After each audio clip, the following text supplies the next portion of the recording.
तुम्ही कधी रात्री पैसे देता किंवा घेता का? जर हो तर सावध राहा. वास्तुशास्त्रानुसार रात्री पैशाची देवाणघेवाण करणं तुमच्या आर्थिक स्थितीवर परिणाम करू शकते. पैसा टिकत नाही, खर्च वाढतो आणि अचानक नुकसान होतं. यामागचं कारण ही एक छोटी सवय असू शकते. आज आपण जाणून घेणार आहोत, रात्री पैसे देणं घेणं शुभ आहे की अशुभ.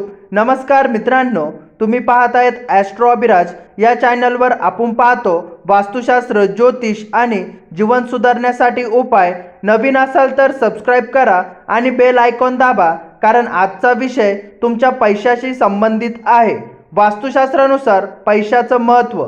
वास्तुशास्त्रात पैसे म्हणजे लक्ष्मी मानली जाते. लक्ष्मी स्थिर राहण्यासाठी काही नियम पाळावे लागतात. पैशाची योग्य हाताळणी, आर्थिक स्थिरता. रात्री पैसे देणे घेणे अशुभ का मानलं जातं? लक्ष्मी घरातून बाहेर जाते. रात्री पैसे देणे वेल्थ लॉस, निगेटिव्ह एनर्जी वाढते. रात्रीचा काळ एनर्जीसाठी सेन्सिटिव्ह असतो. आर्थिक स्थिरता, पैसा टिकत नाही. नशिबावर परिणाम, ऑपॉर्च्युनिटीज कमी होत्या. पारंपरिक आणि धार्मिक कारण.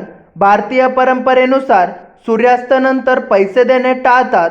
लक्ष्मी रात्री स्थिर राहते असं मानलं जातं, म्हणून रात्री व्यवहार टाळतात. विज्ञान काय सांगतं? सायन्सनुसार डायरेक्ट काही नाही, पण रात्री निर्णय चुकीचा होऊ शकतात. थकवा असल्यामुळे जजमेंट वीक असतो, त्यामुळे नुकसान होण्याची शक्यता वाढते. कोणत्या वेळेत पैसे द्यावेत?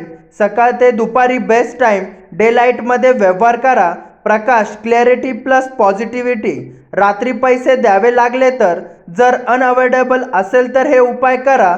देवाचं नाव घ्या, उजव्या हाताने द्या, पॉझिटिव्ह विचार ठेवा, छोटी रक्कम ठेवा.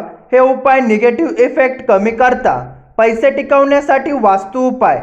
पैसे नॉर्थ डायरेक्शनला ठेवा. तिजोरी स्वच्छ ठेवा. फाटलेल्या नोटा ठेवू नका. शुक्रवारी लक्ष्मी पूजा करा.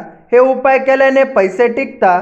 जर तुम्हाला हा व्हिडिओ उपयोगी वाटला असेल तर लाईक करा, कमेंटमध्ये लिहा लक्ष्मी कृपा, आणि अशाच वास्तू टिप्ससाठी ॲस्ट्रो अभिराजला सबस्क्राईब करा. आपण पुन्हा भेटू पुढच्या व्हिडिओमध्ये. धन्यवाद.